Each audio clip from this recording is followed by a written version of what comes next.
देखंतु विगत 12 दिनर घटना बरगढ़ जो झील अपहरण एवं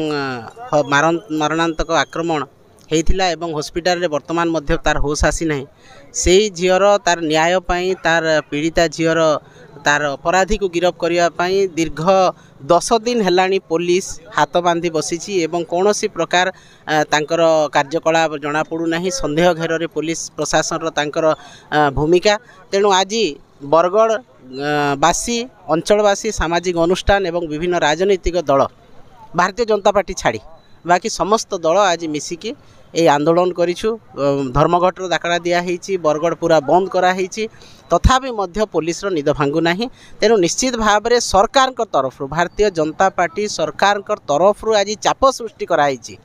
जेहेतु अपराधी गोटे भारतीय जनता पार्टी कार्यकर्ता तेणु पुलिस प्रशासन उपरे चाप पकाई ताकू गिरफ करा न जाओ ए पर्यंत गिरफ है नहीं अपराधी तेणु आम पुलिस को चेतावनी दौचु सचेतन करूँ जे आगामी दिन में राजरास्ता लड़ई न हो से तुरंत अपराधी को गिरफ करा जाओ एवं जो पीड़िता महिला को ताकू सुरक्षा देवा सहित तार किपरि भाव में स्वास्थ्य उन्नति घटो से यत्नशील हो एवं सरकार निजे दायित्व नियंतु ए अपराधी को गिरफ करने एवं पीड़िता को न्याय देवाई निजे सरकार दायित्व नियंतु मुख्यमंत्री जेहेतु गृह विभाग दायित्व अच्छा मुख्यमंत्री दायित्व नियंतु।